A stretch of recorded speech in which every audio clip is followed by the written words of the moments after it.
I'm Rachel Kahler, and this is the Heber Valley Podcast. And today I have Mary Kelly with me. We are here in the beautiful studios of Gordon Law Group. And Corbin Gordon was so kind to let us come in and record this podcast. But really, this is the beginning of, we hope, a movement in celebrating community builders. And Mary and I have been friends for a long time. A long time. We go way back. And it's just so fun to have you here. You know, you and Brent are lifelong residents of this valley. Can you take us back to what the valley was like when you were growing up? Oh, my. We were thinking about this the other day. Brent and I were talking, and I look back on Main Street, and Chick's Cafe is one of the only ones. Chick's Cafe, Dick's Barbershop, Wave Publishing, those types of things are the only ones that are still here. Yeah. Everything else is new. And I can remember going down Main Street, and we had J.C. Penney's and Christensen's and the Wagon Wheel Cafe and the Exchange Building. And as teenagers, we'd hang out at the Crown Cafe, right by the Ideal Theater. Yeah. So many fun memories, right? Yeah. Well, you have a couple sisters. I mean, did you girls get into trouble when you were growing up? I didn't. We'll leave that question for Carol and Mary. Well, so what are some things that have really surprised you as the valley has changed? The changes in the valley, just how fast it's growing. Yeah. I mean, I used to ride horses. I used to ride horses at Red Ledges. Wow. And we used to hunt rocks, and we used to hunt lizards. I used to change sprinklers There. where the Red Ledges at the Yeah. Mountain Farm. And we used to go swimming at the homestead and the mountain spa. And I mean, everything's changing. Yeah. So many homes are coming in. I mean, lots of building going on. Those are hard for me. Yeah. I mean, I remember when, of course, I live in Midway, so I remember, though, when Midway had dirt roads and the main road was oiled. So I go back a long ways. Which I kind of love that you have this perception, you have this really understanding of how the valley has changed through your lifetime, from dirt roads and horseback riding to kind of the busyness of today. Oh, yes. And now I hate to even drive up to Main Street because you can't get on for all the traffic. Just don't make a left-hand turn unless you're at a stoplight. That's right. Well, we are so excited to be here this morning. So this is all part of Heber Valley Life magazine, an extension of it. This podcast really is celebrating community builders. And we're going to take a minute for our sponsors, Heber Valley Life and Gordon Law Group. And when we come back, we're going to talk about Heber Valley Western Music and Cowboy Poetry Festival. Okay.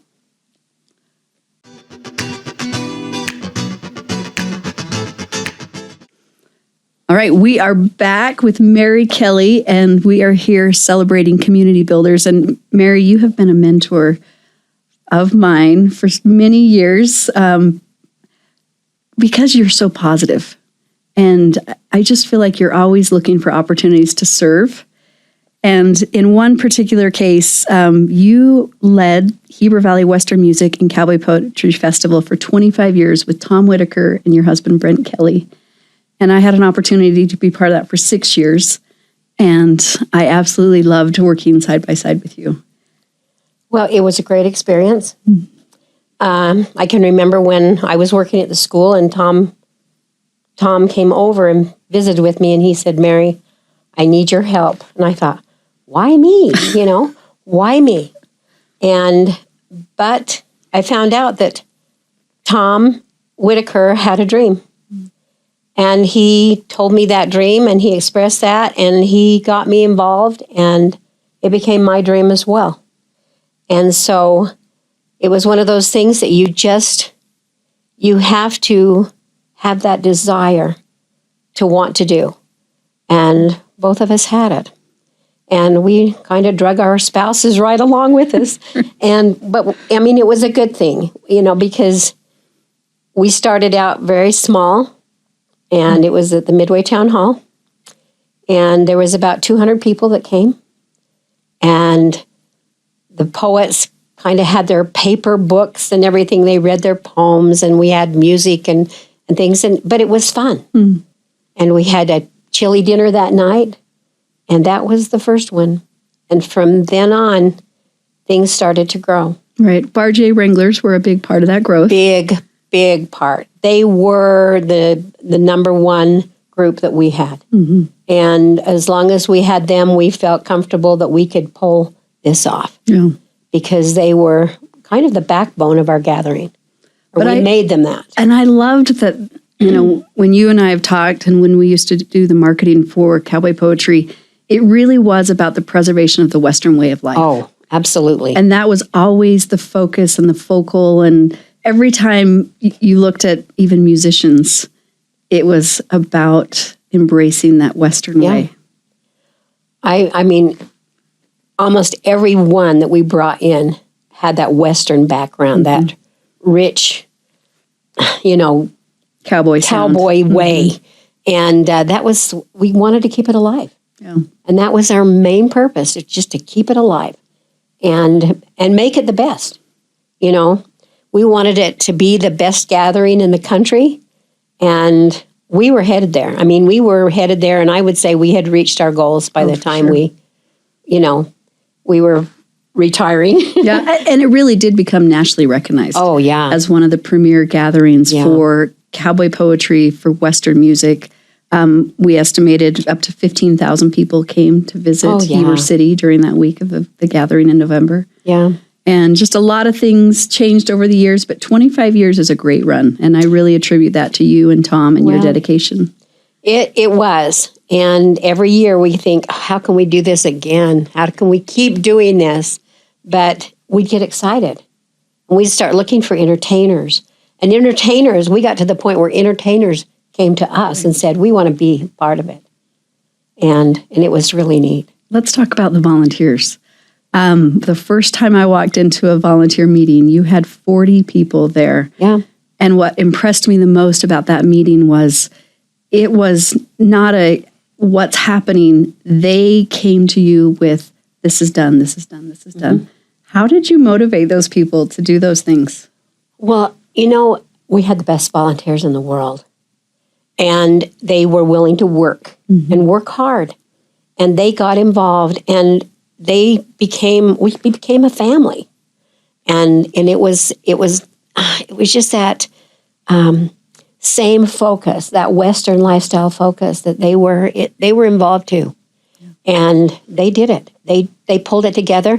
They had a job. We gave them a job and said, okay, you do this, report back to us. And they did. Yeah. And, and that was great. And that was just kind of your little army. When the gathering actually happened, those 5 days, that volunteer group grew to over 100. Oh, closer to 200. Yeah, just probably. to make sure everything was going on, from the train to the town hall to the dinners at Soldier Hollow, and then the partnership with the Wasatch County School District for the high school and the use of the school. Yeah. Really amazing. What I really loved, though, was watching the involvement of the FFA kids. Oh, we couldn't have done it without them. Yeah. And we donated back to them and every year. And so that became a real good partnership. Yeah. And they had a blast. They loved it. And they were there, and they stayed with us the whole time.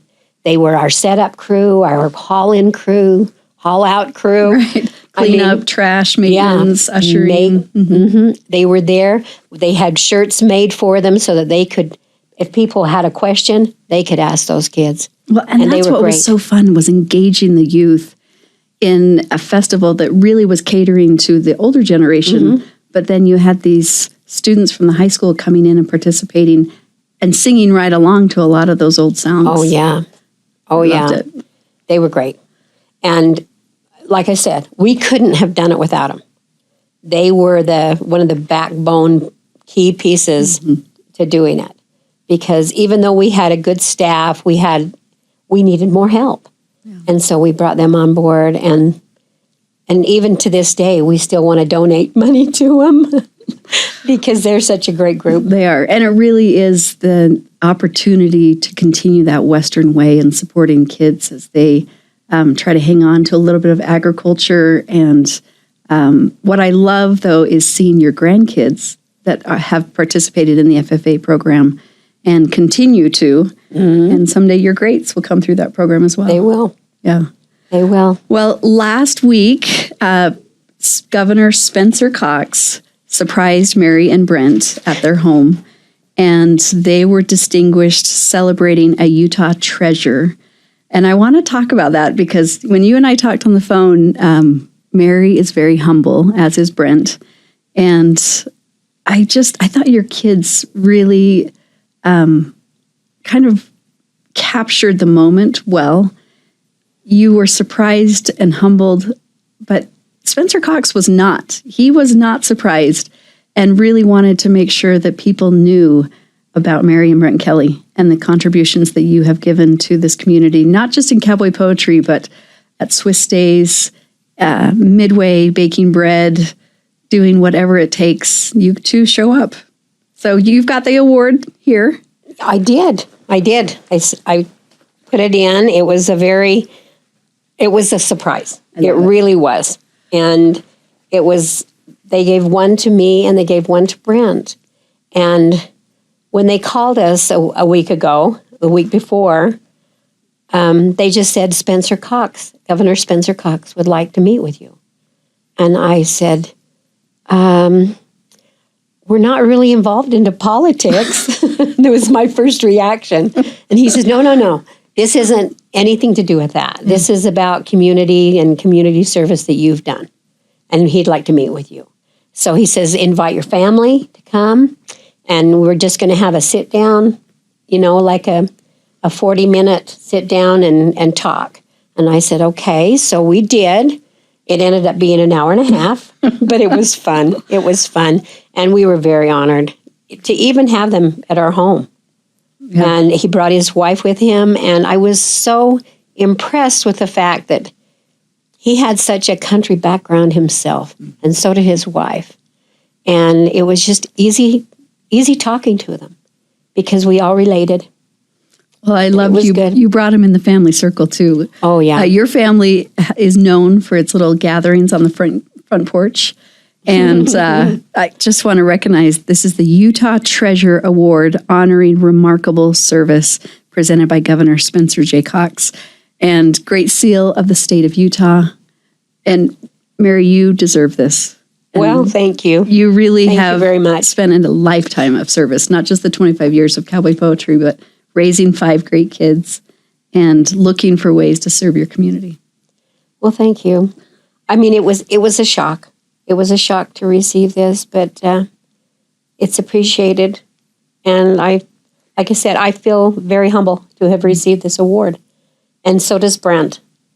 And we have tried to give back to our community all of our lives, whether it's Fat Stock Show or the Mountain Valley Stampede or wherever that we've worked. We've been on those committees and we've tried to work hard. And of course, cowboy poetry took a lot of time in our life.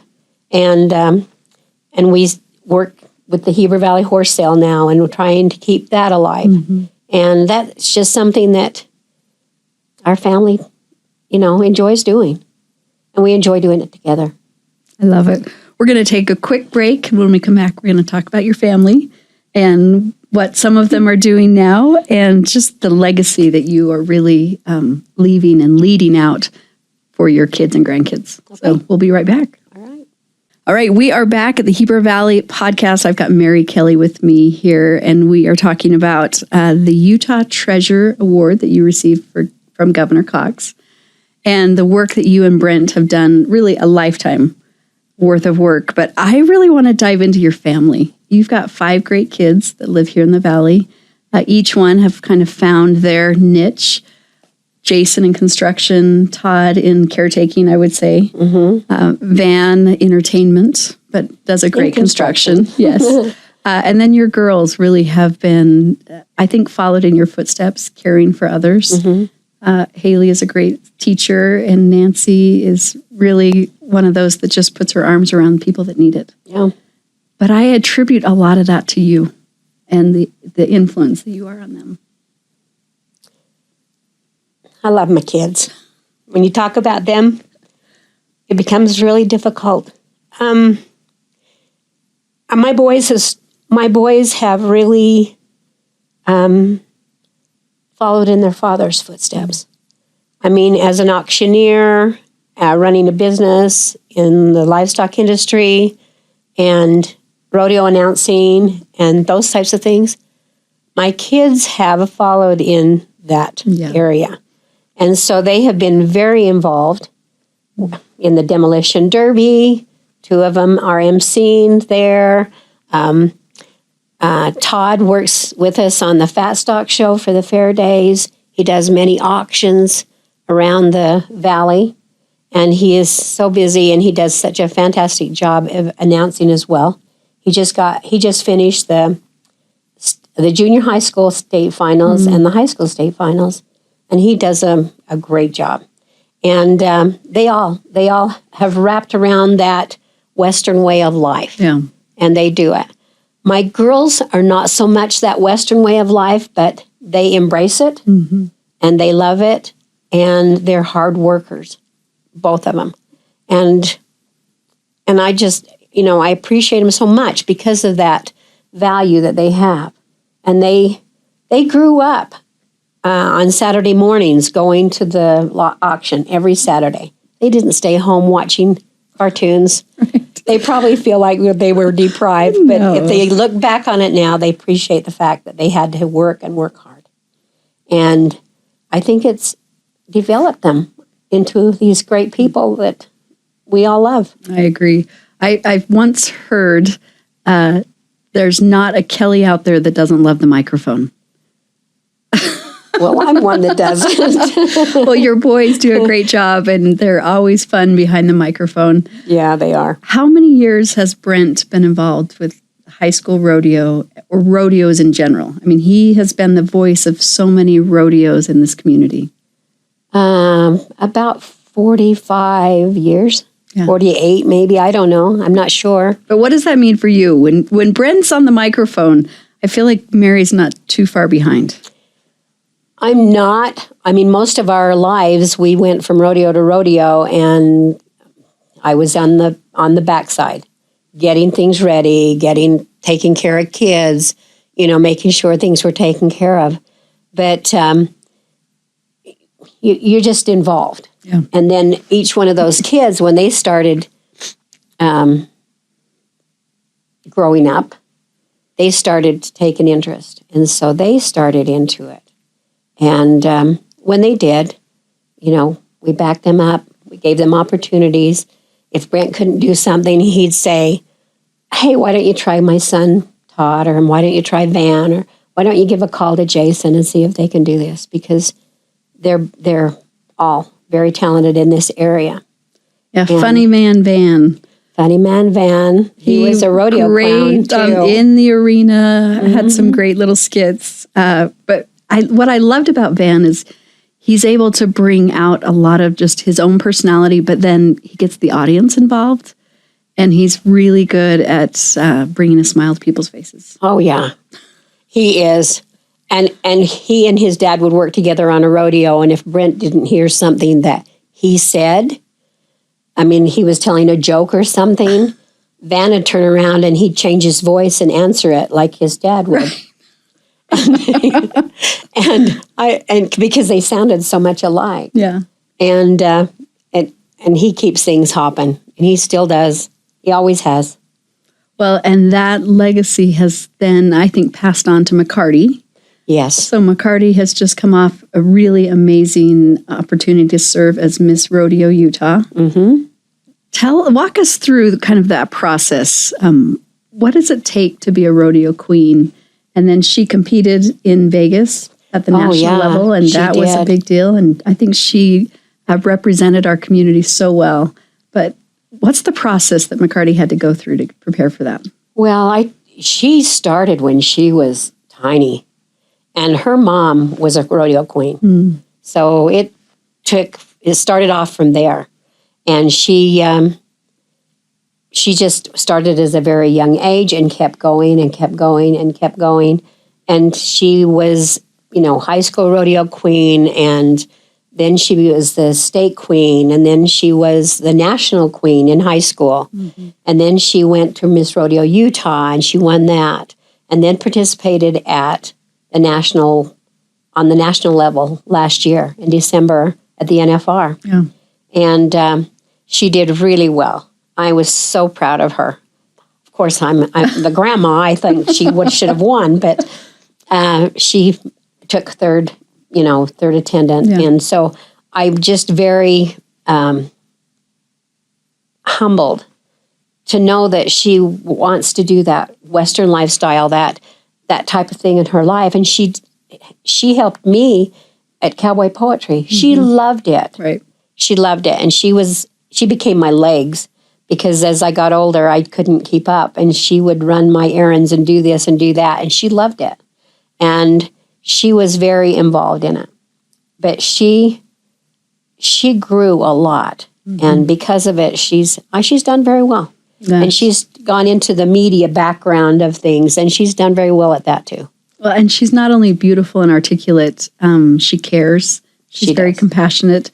One of the parts of the competition was horsemanship. Yes. And I know that for years, McCarty really works on her horsemanship and being able to care for those horses and demonstrate not just holding that flag, but representing the American flag mm-hmm. when she would bring that into the arena. So I just kudos to you for being her example and really guiding her through that process, because I'm sure it wasn't hard and she made it look easy, but I think it was a lot of family support.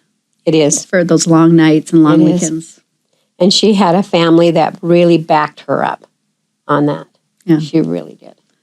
Well, one of the things that I loved when Governor Cox's media team announced the Utah Treasure Award that you and Brent received was it highlighted your leadership, creativity, and kindness. And I want to talk about your why. Why do you do the things you do, Mary? I love people. Mm. And I love taking the creative part and making it happen. Yeah. And I mean, we had such wonderful friends that worked with us on this, and we'd come together with ideas and let's do this or let's try this or because if you don't have that, those people behind you, yeah. It becomes not a good thing. Right. And it took a community behind us to get us through this. And I think that was probably the biggest change in the whole gathering was when the community, the cities, the heads all came together and said, we want to help. Mm-hmm. And that's when things started to change, and we started becoming the A-team. Right. And that was great. And one of the things that I observed, because that's about the time that I became involved, was you really were and are the heart of the gathering, and the people that were willing to step up and volunteer, even for, through health and COVID, through the pandemic. It was because they wanted to work side by side with you because of your heart and your just love of the Western way of life. Well, I've always been told that you need to take care of the people that take care of you. Mm-hmm.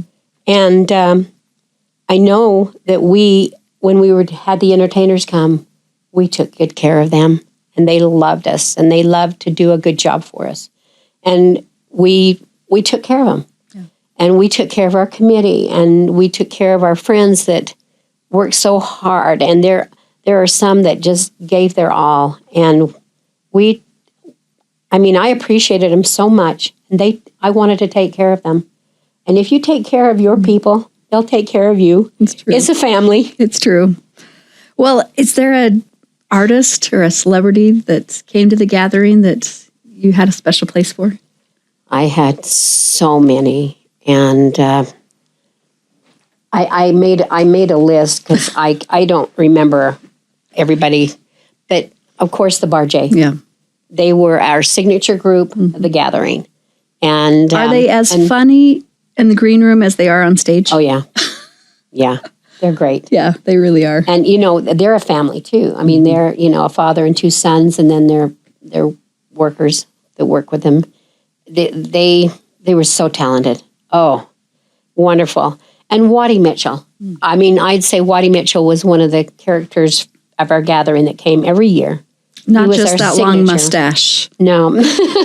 He was great. He was so talented and just one of these warm people that everyone loved. Mm-hmm.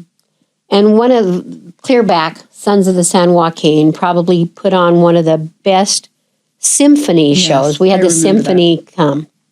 And they sang the song, and they're a family as well. They sang the song Shenandoah, and I sobbed. I sat and sobbed in the auditorium because they were so good.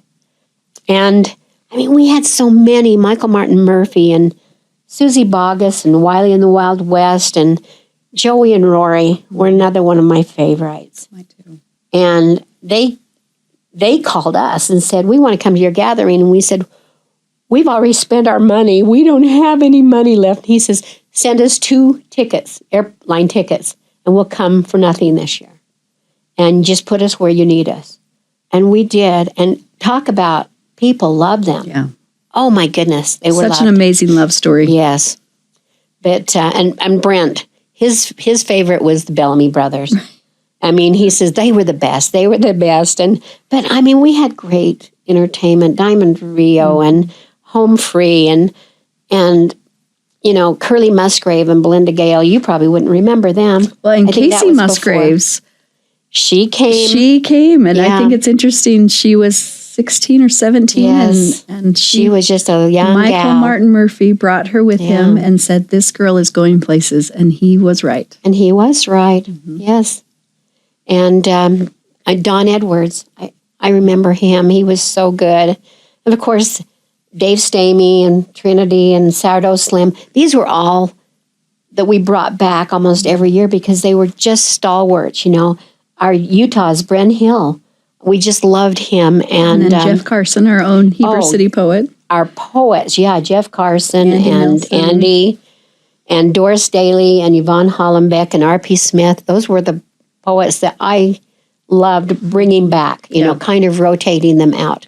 But there's great poets out there that we had come. I would love to, say all their names, but these are the ones that we had that were just fantastic and so good. So good. I love as we're kind of talking about them, and it just brings back so many great memories. But looking back, what are you most proud of the gathering? I think that we reached our goal, that we wanted to be the best, and that we reached our goal. And one of the things that I wanted to do was get the younger generation to come out, not have it just be for old people like me, but to get the younger generation. So when we brought in some concerts like Diamond Rio and Home Free and John Anderson and those types of things, they started coming and they loved it. They loved it. So true. So now looking forward, what are some things that you hope for the future of Heber Valley, and how do we keep that Western way of life alive? That's a good question. And one that I've kind of thought about, because it's kind of like you've got to have a full cup to sip from, to make things happen. You can't start with an empty cup. You've got to have that. You've got to have that desire. And it's like, how do you make somebody want to do this? But it's inside them. They've got to want to do it. It's like you, Rachel. You're a person that wants to get things done, that wants to bring out the Red, White, and Blue Festival that's coming up. Right. And your desire is there. You want to see it happen. You want to see it, thrive. And it's getting those people behind you and getting things done. And that's what keeps things alive. And we tried putting it out there for Cowboy Poetry after Diane took it over from me. And, of course, she ran into some real hard problems in her life with her daughter having cancer. So then things started to change, and we were looking for somebody to take it over, but we haven't been successful. No, and I think it ran its course. I mean, I think probably cowboy poetry and the Western way of life is still important, but the festival as it was, it ran a great course and was so successful. But all good things do have come to an end. I agree. And change and Yes. evolve into something else. I agree. So I'd love to see things still happening with families. We've got to keep that family involved, because if you can do something for the family, keep them going to the rodeos, keep them going to the events, Livestock, junior livestock, the junior livestock, and just bringing that into their lives, and keep it going. It'll come through. Yeah. Well, I wanted to come on and just have this discussion because, like I said, you really have been such an inspiration and a mentor to me, and I just appreciate the time that you spent. I can't imagine 25 years, the 25 years that you dedicated to the gathering, but not just that, just the give back that you always are offering to our community. So thank you. Well, thank you, and thank you for having me. Well, this is Heber Life podcast, and we really are here celebrating community builders like you. So Mary Kelly, from all of us here in the Gordon Law Studios, we just want to thank you for the work that you've done and for the heart that you've given over the last many years. Thank you. Thank you so much. So we are looking forward to more people like you. So tune in next time as we bring more exciting stories about community builders in our valley. This is Rachel Kahler, Community Alliance for Main Street Director, and signing off from Heber Valley Life Podcast.